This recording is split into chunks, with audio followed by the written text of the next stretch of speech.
Hi, today we discuss the Laplace transformation of periodic function.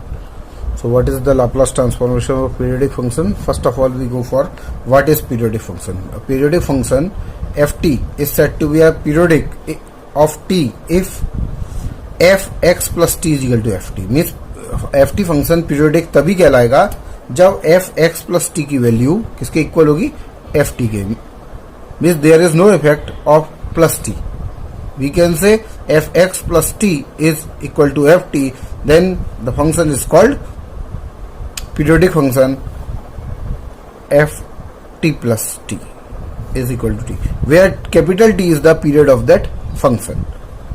Capital T हमारा period होता है. इसी प्रकार के ft की value ft plus capital T plus 2t, t plus 3t and so on.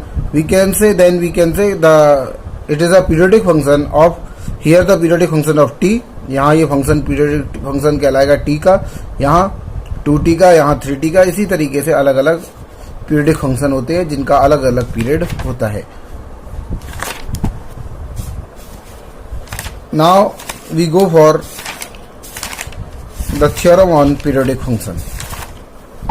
So पहली periodic function की theorem क्या है कि ft कोई पीरियोडिक फंक्शन है.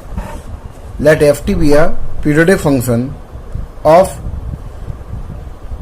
पीरियड जिसका पीरियड क्या है, t है. Then Laplace transformation of ft किसके इक्वल है. यदि ft कोई पीरियोडिक फंक्शन है तो उसका लाप्लास ट्रांसफॉर्मेशन ft किसके इक्वल होगा, 1/1 minus e raise to the power minus st integral within limit 0 से capital T e raise to the power minus st ft dt. यहाँ पर ये कैपिटल T जो है वो पीरियड ऑफ द फंक्शन है.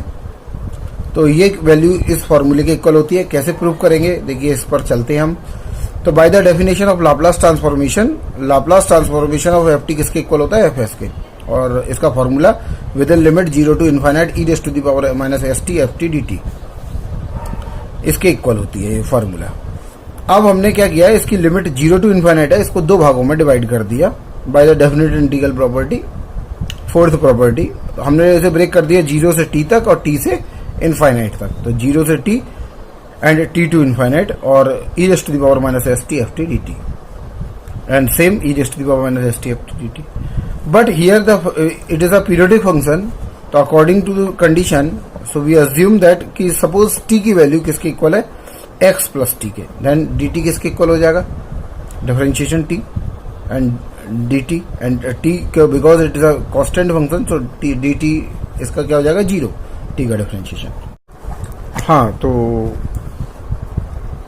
सो द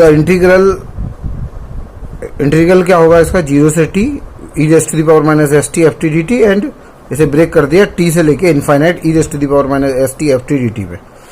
अब हमने क्या किया कि इस इंटीग्रल को चेंज करना है क्योंकि ये फंक्शन पीरियोडिक फंक्शन है, t plus t to infinite. तो इसको चेंज करने के लिए क्या किया हमने कि हमने अज्यूम कर लिया कि t की वैल्यू x प्लस टी के इक्वल है एंड उस समय डिफरेंशिएट करेंगे तो t का डिफरेंशिएशन क्या होगा, dt, x का डिफरेंशिएशन dx और कैपिटल T का कितना हो जाएगा, 0. अब हमने लिमिट को चेंज किया. कैसे चेंज किया, t की जगह हमने स्मॉल t की जगह पहले कैपिटल T लगाया. तो जब कैपिटल T लगाया तो t से t माइनस हो गया, देन x की वैल्यू क्या आ गई, 0. अब अपर लिमिट चेंज करी. अपर लिमिट क्या आएगी, t की जगह हमने क्या रखा, 0. तो x की वैल्यू क्या आएगी, t उधर ट्रांसफर होगा, इनफाइनाइट माइनस इनफाइनाइट रखा तो इनफाइनाइट माइनस t. तो x की वैल्यू क्या आ जाएगी, इनफाइनाइट. मीन्स इनफाइनाइट में से t भी माइनस करेंगे तो वैल्यू इनफाइनाइट ही आएगी. इस तरीके से क्या हुआ भाई, हमारी x की लिमिट आ गई 0 से लेके इनफाइनाइट तक. तो अब हमने ये वैल्यू यहाँ सब्स्टिट्यूट कर दी. तो Laplace transformation of ft is equal to क्या निकल गया है, 0 से t minus st ft dt and infinite 0 से इनफाइनाइट, ये x की लिमिट लगा दी. और जहां हमारा स्मॉल t था, t की वैल्यू क्या लगा दी, x प्लस कैपिटल T. यहाँ पर भी स्मॉल t था तो x प्लस कैपिटल T और जो स्मॉल dt था उसकी जगह क्या लगा दिया, dx. अब क्या हुआ भाई, अब हमने ये तो एज इट इज है, इसमें तो कोई चेंजेस है नहीं, 0 टू t. यहाँ पर क्या किया कि माइनस s का मल्टीप्लाई कर दिया. तो क्या हो गया, ये माइनस st और ये इसका क्या हो जाएगा, sx और st. और st क्या है, कांस्टेंट फंक्शन है तो इसलिए st तो बाहर आ गया. With limit 0 to infinite F X और ये क्या हो गया एक्स प्लस टी। जैसा कि हम जानते हैं कि ये फंक्शन कैसा है, पीरियोडिक फंक्शन है, तो F x plus capital T की वैल्यू किसके इक्वल हो जाएगी, एफ एक्स के, because it is a periodic function. तो हम क्या लिख देंगे, इसको एफ एक्स लिख देंगे। तो हमने क्या किया, एक्स प्लस टी को क्या लिख दिया, एफ एक्स लिख दिया एंड डी एक्स। तो इससे क्या हुआ भाई कि Laplace transformation of F T किसके इक्वल हो गया, 0 से T E raise to the power minus S T F T D T. ये तो पहला फंक्शन है ऐसे का ऐसे ही, माइनस एस टी और 0 टू इन्फाइनाइट ये और ये। अब क्योंकि इसे ये फंक्शन जस्ट लाइक किसकी तरह काम कर रहा है, लाप्लास ट्रांसफॉर्मेशन की तरह, क्योंकि लाप्लास ट्रांसफॉर्मेशन की ये डेफिनेशन है, लेकिन ये किस फॉर्म में लिखा हुआ है, एक्स में। तब भी ये क्या हो जाएगा, एक्स लिखे टी लिखे, नाम ही तो चेंज हुआ है, बट इट इज, इसलिए अपन क्या कह सकते हैं, इसे Laplace transformation of F T कह सकते हैं। तो इसे हमने क्या कह दिया, Laplace transformation of F T. ये Laplace transformation of F T पहले से ही था, नाम ही चेंज हुआ है, वेरिएबल ओनली एक्स। तो ये समझिए आप, डेफिनेट इंटीग्रल की पहली प्रॉपर्टी के अकॉर्डिंग हमने क्या किया, वेरिएबल चेंज कर लिए। तो इसलिए हम इसको क्या कह सकते हैं, Laplace transformation of F T ही लिख सकते हैं। ठीक है, अब हमने क्या किया, इसको इधर ट्रांसफर कर दिया। तो भाई इन दोनों में से Laplace transformation of F T common आ गया, जिससे क्या हुआ, ये 1 माइनस, यहाँ से तो 1 बचा, और इधर से क्या आ जाएगा, माइनस का E raise to the power minus S T. और ये फंक्शन क्या है, 0 से T E raise to the power minus S T F T D T, ये तो एज इट इज। और ये जो कॉमन आने के बाद इसका क्या कर दिया, डिवाइड कर दिया। तो हमें क्या मिला भाई, Laplace transformation of F T किसके इक्वल आ गया, 1/1 माइनस एस टी इंटीग्रल 0 से T E raise to the power minus S T F T D T. ये हमारा एक फार्मूला आ गया। जब हमारा फंक्शन पीरियोडिक फंक्शन है तो लाप्लास ट्रांसफॉर्मेशन इसके इक्वल होता है, ये प्रूफ हो गया। देखिए यही हमें प्रूफ करना था लाप्लास ट्रांसफॉर्मेशन में। ये देखिए अभी हमारे ये थ्योरम का स्टेटमेंट ही था, Laplace transformation of F T, इसके इक्वल हमें प्रूफ करना था। तो ये प्रूफ हो गया हमारा, हेंस प्रूफ्ड। अब इसके बेस पर अपन एक एग्जाम्पल लेते हैं। तो एग्जाम्पल पर चलने से पहले ध्यान से देखिए कि find the Laplace transformation of the function, periodic function है। उसने कैसे मालूम पड़ा पीरियोडिक है, देखिए यहाँ पर क्या दिया है, F T equal to T है और विद इन लिमिट 0 से ए, टी की लिमिट कितनी है 0 से ए तक, और ये 2 minus T within limit 0 से टी टू 2a, वेयर यहाँ कंडीशन देखो दी गई है कि एफ टी प्लस 2a की वैल्यू किसके इक्वल है, एफ टी के। इससे क्लियर हो गया कि ये फंक्शन कैसा है, पीरियोडिक फंक्शन है और उसका पीरियड कितना है, जो कैपिटल टी है वो 2a है, ये क्लियर है। इसलिए हमने क्या किया, अब इसका सॉल्यूशन करना है। अब इसका लाप्लास ट्रांसफॉर्मेशन क्या निकलेगा, तो हम इस सॉल्यूशन पर चलते हैं। देखिए सॉल्यूशन क्या आएगा। तो the function here, the function is a, इसलिए यहाँ फंक्शन कैसा है, पीरियोडिक फंक्शन है और उसका पीरियड कितना है, ये क्लियर है, 2a है। तो हमने Laplace transformation by the definition क्या होता है, 1/1 minus S T within integral within limit 0 से T E raise to the power minus S T F T D T. तो अब हमने क्या किया भाई, यहाँ पर ये एफ टी फंक्शन की वैल्यू लगाएंगे और कैपिटल टी की जगह हमने क्या लगा दिया, 2a, क्योंकि इसका पीरियड कितना है, 2a। एफ टी की वैल्यू कितनी है फंक्शन की, अब एफ टी फंक्शन की वैल्यू, क्योंकि यहां पर क्या है,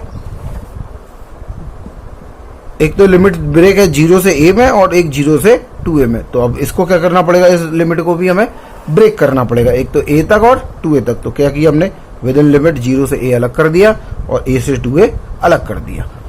और ये function E raise to the power minus S T, और इस एफ टी की वैल्यू उस समय क्या है, टी। देखो ये समय कितनी है, स्टार्टिंग में 0 से a में t है और नीचे कितना है, 2a माइनस टी है। तो नीचे क्या है, देखिए हमने लगाया 2a minus T F T की जगह।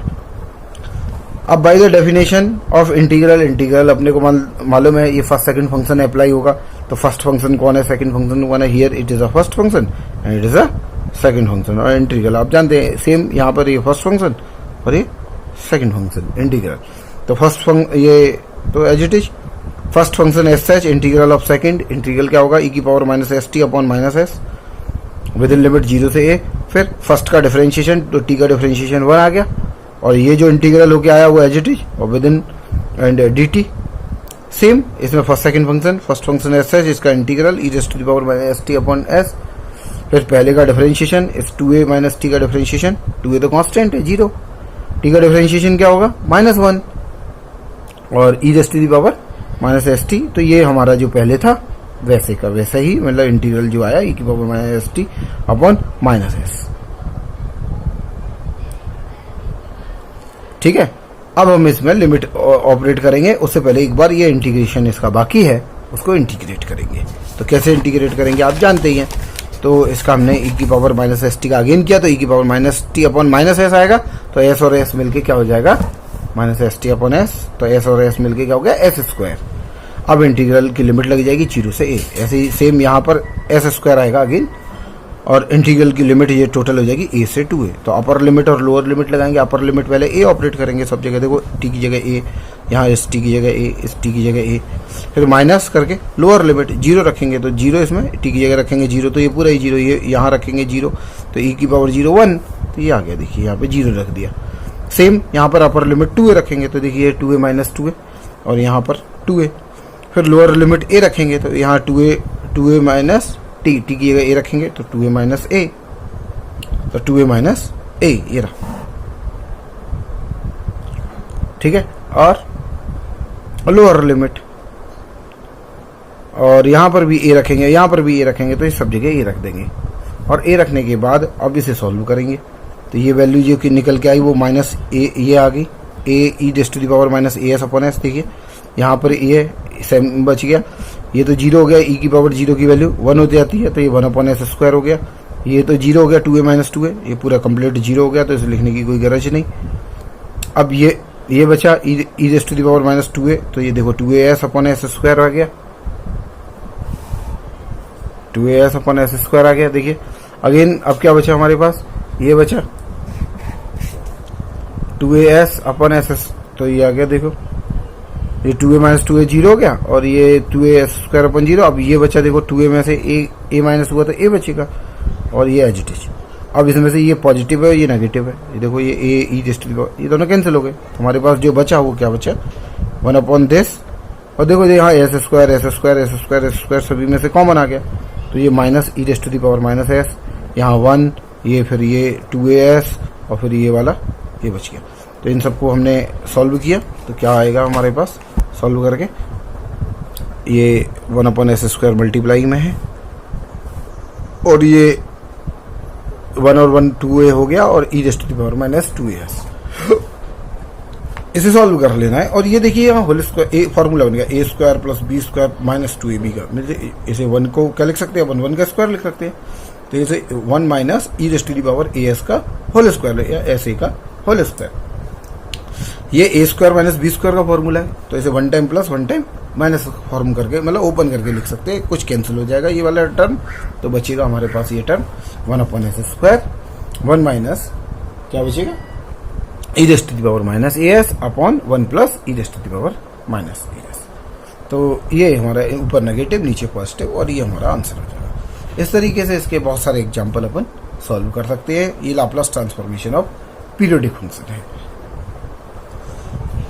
सेम प्रोसीजर में देखो एक और एग्जांपल चाहे तो देख सकते हैं, find the Laplace transformation of periodic function. यहाँ पर ये फंक्शन क्या दिया है, A S sine P T, ये लिमिट दी गई है 0 से t, 0 से पाई अपॉन पी, और यहाँ पाई अपॉन पी से 2 पाई अपॉन पी। लेकिन ये कंडीशन क्या दी गई है, एफ टी की वैल्यू t प्लस 2 पाई अपॉन पी। इसका मतलब ये पीरियोडिक फंक्शन है, और जब उसका पीरियड कितना है 2 पाई अपॉन पी। तो देखिए ये इसका पीरियड है। तो हियर तो by the Laplace transformation of formula, Laplace transformation of F T इसके इक्वल होता है 1 minus E raise to the power minus S T within limit किसके 0 से t E raise to the power minus S T F T D T के equal होता है। अब इसको कैसे सॉल्व करेंगे, वही सेम कंडीशन। तो हमें क्योंकि लिमिट कितनी थी t की 2 पाई था, तो हमने क्या किया, और जबकि फंक्शन 2 भागों में डिवाइड है, हमने उसे चेंज कर लिया, लिमिट को ब्रेक कर दिया, 0 टू पाई अपॉन पी अलग कर दिया, और पाई अपॉन पी से लेकर 2 पाई अपॉन पी अलग कर दिया। और उस समय एफ टी की वैल्यू क्या थी, इधर 0 है और क्वेश्चन में, और यहाँ पर कितनी है, ए साइन पी टी है। तो हमने ए को कॉमन ले लिया। अब ये हो गया E raise to the power minus S T sine P T. अब हमें फॉर्मूला मालूम है, E raise to the power A X sine B X dx, इसका इंटीग्रल क्या होता है, तो आप सभी लोग जानते हैं, E raise to the power minus S T S square plus P square मतलब A square plus B square, S sine मतलब ये वही फॉर्मूला है, A sign B X plus B cos B X. तो ये ए साइन बी एक्स का मतलब ए की वैल्यू यहाँ पर क्या है, एस है, तो इसलिए minus S sine P T. और बी, तो बी की वैल्यू कितनी यहाँ पर पी है, तो B sine cos B X cos P T and within integral 0 to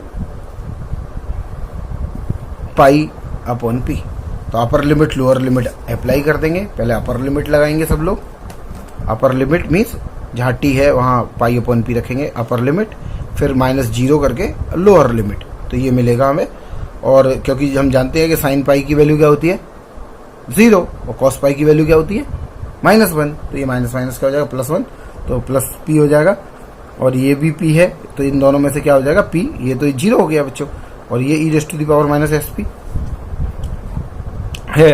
तो इसमें से जो चीज़ कॉमन आ गई वो p कॉमन आएगी, तो p बाहर आ गया। और यहाँ इधर से क्या बचा, देखो ये तो 1 बचा, इधर ये 1 का मल्टीप्लाई करने से इधर, और इधर क्या बचेगा e⁻⁻πs/p। तो ये इससे क्या हो जाएगा कैंसिल। तो हमारे पास अच्छा यहाँ पर ये देखिए 1 टर्म है, यहाँ पर 2 टर्म है, मीन्स ए स्क्वायर बी स्क्वायर, वही फार्मूला भी 1 टाइम प्लस 1 टाइम माइनस, तो प्लस वाला कैंसिल हो जाएगा, माइनस वाला बचेगा। तो इस तरीके से ये हमारा आंसर आ जाएगा लाप्लास ट्रांसफॉर्मेशन ऑफ एफ जो क्वेश्चन हमें गिवन था। तो इस तरीके से हम किसी भी पीरियोडिक फंक्शन का लाप्लास ट्रांसफॉर्मेशन निकाल लेते हैं। ओके, अब हम नया टॉपिक पढ़ेंगे, इनवर्स लाप्लास ट्रांसफॉर्मेशन। देखिए इनवर्स लाप्लास मीन्स लाप्लास का उल्टा, जैसे डिफरेंशिएशन का उल्टा इंटीग्रेशन होता है, इंटीग्रेशन का डिफरेंशिएशन, उसी तरीके से ये लाप्लास का उल्टा कह सकते हैं। तो उसी को अपन क्या कहते हैं, just like we can say कि इनवर्स लाप्लास। इसका मीनिंग यदि अपने को Laplace of F T F S equal है तो इस एल को हटा दे और एफ टी की वैल्यू निकाले, तो इस एफ टी की वैल्यू जो निकल के आएगी उसी को अपन क्या कहेंगे, इनवर्स लाप्लास। तो देखिए definition is called the inverse Laplace of Laplace transformation of F S. इसको किसके इक्वल लिखते हैं, देखो एफ टी के इक्वल लाप्लास इनवर्स मीन्स हमने किसकी वैल्यू निकाली, एफ टी की, जबकि हमें मालूम किसकी होगी, एफ एस की। तो जो निकल के आता है उसे अपन क्या कहते हैं, Laplace inverse with in limit 0 से t।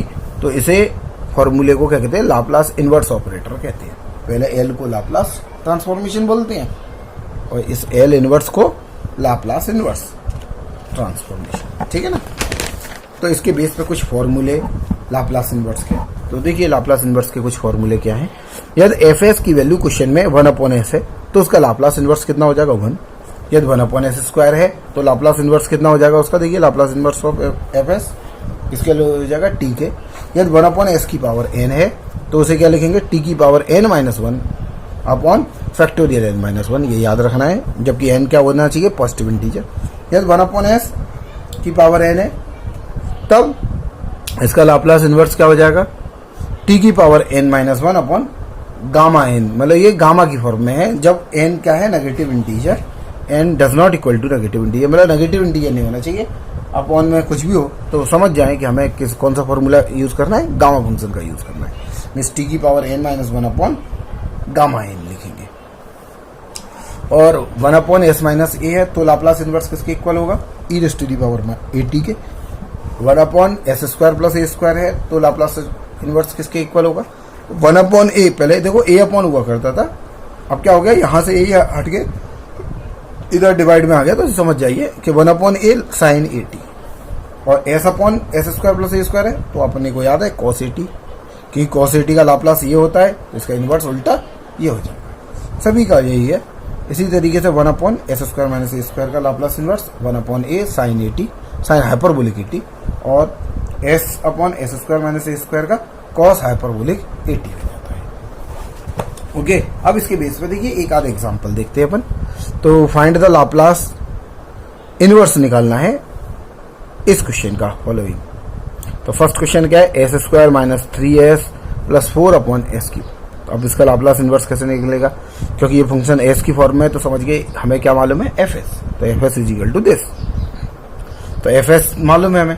अब हमें लाप्लास इनवर्स निकालना है। तो पहले इसका लाप्लास इनवर्स डायरेक्ट तो नहीं निकल पाएगा, क्योंकि ये हमने कोई फार्मूला पढ़ा नहीं है। हमने क्या किया, s³ डिवाइड हो रहा है, तो हमने सबसे पहले इसे s³ का डिवाइड किया, पहले में, दूसरे में और इसे भी डिवाइड करने के बाद हमें क्या मिला, देखो 1/s बचा, यहाँ पर 1/s 3/s² और यहाँ पर 4/s की। अब हमने क्या किया, लाप्लास इनवर्स निकाला। तो लाप्लास इनवर्स इसके, Laplace inverse of fs, Laplace inverse सभी में ऑपरेट करेंगे लीनियरिटी प्रॉपर्टी से, ऐसे समझिए। तो ये पहले पे ऑपरेट हो गया, 3 कांस्टेंट है, बाहर आ गया लाप्लास इनवर्स ऑफ 1/s², यहाँ 4 बाहर आ गया। अब 1/s का लाप्लास इनवर्स क्या इसके इक्वल बताया था अभी, 1 के। 1/s² का मीन्स s की पावर n का क्या होता है, t की पावर n-1 फैक्टोरियल n-1। तो t की पावर n कितना है यहाँ पे 2 है, इसलिए क्या लिखा हमने, देखो 2-1 फैक्टोरियल 2-1 कितने के इक्वल होता है, 1 के। यहाँ पर 3 है तो इसलिए 3-1 2। तो भाई 3-1 2, सो t² के इक्वल आ गया अपॉन फैक्टोरियल 2 की वैल्यू क्या हो जाती है, 2 हो जाती है। फैक्टोरियल 1 की वैल्यू 1 के इक्वल आ जाती है, और 2 में से 1 गया 1, आप सब लोग जानते हैं। तो ये हमारा आंसर आ गया 1 - 3t + 2t²। इस तरीके से ये लाप्लास इनवर्स निकल आया, किसका, ये क्वेश्चन का। चलिए एक और एग्जांपल एक आध और देख लेते हैं इसी बेस पर। देखिए ये रहा, अब s + 3/s³ s² + 1, इसका लाप्लास इनवर्स निकालना है क्योंकि fs मालूम है। अब इसका लाप्लास इनवर्स डायरेक्ट नहीं निकलेगा, तो कैसे निकलेगा, हमने क्या किया, लाप्लास इनवर्स इसका निकालना है। तो Laplace inverse of this is equal to कैसे निकाला हमने, दोनों का क्या कर दिया हमने, इसे सेपरेट कर दिया। कैसे, क्यों किया, क्योंकि भाई इसका होता नहीं है, हमने क्या किया, दोनों को इसे इक्वल करा। तो ये निकाल किसको रहे हैं अपन, Laplace inverse of fs, Laplace inverse of fs की वैल्यू। तो हमने क्या किया, लीनियरिटी प्रॉपर्टी लगा दी, s के साथ अलग कर दिया, और 3 कांस्टेंट है बाहर, 1/this। अब लाप्लास इनवर्स ऑफ s/s² + 1, ठीक इक्वल किसके इक्वल होता है, cos at के। तो यहाँ a की वैल्यू क्या है, 1, इसलिए cos t। ये किसके इक्वल है, sin at के, पर a क्या है यहाँ पर 1 है, इसलिए 1/a की जगह 1, इसलिए sin t। ये हमारा सिंपल सा लाप्लास प्रॉब्लम। ओके, तो इसी तरीके से देखिए, चाहे तो देखो एक और एग्जांपल है, ये देखो s/s² a² s² + b²। अब इसका भी लाप्लास इनवर्स निकालना है, तो कैसे निकाले, तो हमने भाई इसका डायरेक्ट तो नहीं निकलता, तो क्या क्यों नहीं निकलता, क्योंकि यहाँ पे a² है। अब a² हट जाए तो ठीक है, कैसे हटाया हमने, कॉमन ले लिया, तो ये हो जाएगा b² a² कॉमन ले लिया, और ये s/s। अब क्योंकि लिनियरिटी प्रॉपर्टी से ये कांस्टेंट है, तो इसे बाहर लिख दिया, और ये इसका लाप्लास इनवर्स निकालना है। अब ये कॉस का फॉर्मूला है, s/s² + a², किसका है, cos at का। तो यहाँ a की जगह कौन है, b/a, इसलिए लिखा cos b/a × t। So that is the answer of Laplace inverse of इस। इसी तरीके से बहुत सारे लाप्लास ट्रांसफॉर्मेशन अपन निकाल सकते हैं। अब कुछ थ्योरम पर चलते हैं। तो कुछ लाप्लास इनवर्स की कुछ थ्योरम है, उसमें पहली थ्योरम है शिफ्टिंग प्रॉपर्टी, और उसमें first shifting property of Laplace inverse. जैसा कि अपन पढ़ चुके हैं लाप्लास में कि फर्स्ट शिफ्टिंग प्रॉपर्टी क्या होती थी, याद है ना सबको, नहीं याद है तो देखिए, ध्यान रखिए। वहां पर क्या होता था कि लाप्लास ट्रांसफॉर्मेशन ऑफ इस तरीके से हुआ करता था। यहां पर पहले इनवर्स की प्रॉपर्टी समझिए कि लाप्लास इनवर्स ऑफ ft के इक्वल है, तब लाप्लास इनवर्स ऑफ fs - 1 किसके इक्वल हो जाता है, e⁻at ft। देखिए वहां उल्टा हुआ करता था, याद आ रहा होगा आपको। यहाँ पर Laplace transformation of e⁻at ft की मतलब ये होता था, देखिए ध्यान से, Laplace transformation of e⁻at ft dt किसके इक्वल होता था, fs के। तो बस वही है, और उसी को हम फर्स्ट शिफ्टिंग प्रॉपर्टी कहते हैं। तो बाय एग्जांपल प्रूफ देखो, लाप्लास इनवर्स किसके इक्वल होता है, लाप्लास इनवर्स ऑफ fs के। इसको हमने इधर ट्रांसफर कर दिया, तो लाप्लास ट्रांसफॉर्मेशन ऑफ ft किसके इक्वल हो गया, fs के। तो लाप्लास ट्रांसफॉर्मेशन ऑफ ft की फर्स्ट शिफ्टिंग थ्योरम क्या थी, फॉर्मूला याद है, e⁻at ft dt = fs - a। तो ये s लाप्लास इधर चला जाएगा, तो इसे अपन क्या कहेंगे, लाप्लास इनवर्स कह देंगे। इसी तरीके से बन जाएगी लाप्लास इनवर्स की फर्स्ट शिफ्टिंग थ्योरम। तो याद वही है, अब अपन याद रखेंगे कि Laplace inverse of fs - a की वैल्यू किसकी इक्वल हो जाएगी, e⁻at ft dt की इक्वल। सेम सेकंड थर्ड वही सेम प्रॉपर्टी है, एक एक करके इनके एग्जांपल देखेंगे। चलिए इसके बेस पे पहले एक एग्जांपल देखते हैं अपन सर। तो सबसे पहले लाप्लास इनवर्स निकालते हैं किसका, देखो 6s minus 4 upon S square minus 4s plus 20। अब देखिए इसका लाप्लास इनवर्स निकालना, जैसा कि अपन जानते कि इसका लाप्लास इनवर्स का हमने अभी तक कोई फॉर्मूला तो पढ़ा नहीं, तो इसको चेंज करना पड़ेगा। कैसे चेंज करेंगे, क्या करेंगे, देखेंगे। लाप्लास इनवर्स इसका निकालना है, तो हमने क्या किया भाई, इस यहाँ 4 है, यहाँ 6 है, तो 6 बनाने के लिए हमने क्या किया, इसको 4 को लिख दिया 8 माइनस 12, मीन्स 12 में से 8 गए तो 4 बचेंगे ना, ठीक है। इससे क्या होगा कि भाई इसमें से और इसमें से कुछ कॉमन आ जाएगा, कितना, 6 कॉमन आ जाएगा, तो ये हो जाएगा s माइनस 2। इसी तरीके से ये 20 है, इस 20 को क्या लिख सकते हैं, 4 प्लस 16 भी लिख सकते हैं। इससे क्या हो जाएगा, ये a square plus B square plus 2ab, मतलब यहाँ पर 2 का स्क्वायर 4 हो जाता है ना, तो ये a square plus B square plus 2ab, तो s माइनस 2 का होल स्क्वायर, ठीक है। और ये 16, तो यहां से क्या हुआ भाई, ये s minus 2 plus 8 upon this. अब आपको दिख रहा होगा कि यहाँ पर भी s माइनस 2 है, ये भी s माइनस 2, मीन्स ये फंक्शन पूरा बन गया f s माइनस a की फॉर्म में, क्योंकि ये पूरा केस में बन गया s माइनस 2 s माइनस 2। तो हमने क्या किया, s माइनस 2 को कन्वर्ट कर दिया s में, कौन सी, by the first shifting, Laplace inverse first shifting theorem. इससे क्या हो जाएगा, e raise to the power 80, a क्या हो जाएगा यहाँ पर 2 हो जाएगा, माइनस, ये माइनस 2 है तो ये plus 2, e raise to the power s minus a है ना, तो e raise to the power 2 Laplace inverse. अब ये s माइनस 2 किस में कन्वर्ट हो गया, s में,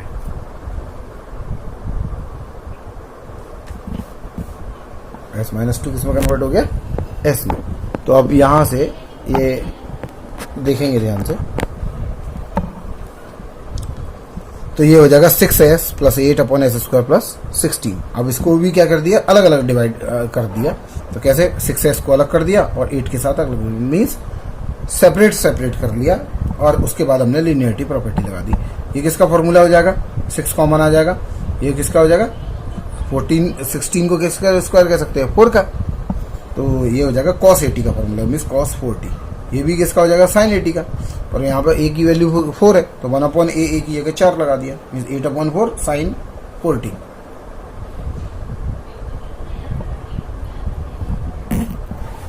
तो हमारा आंसर आ गया e raise to the power 2t 6 cos 40 plus 2 sin 40। Okay.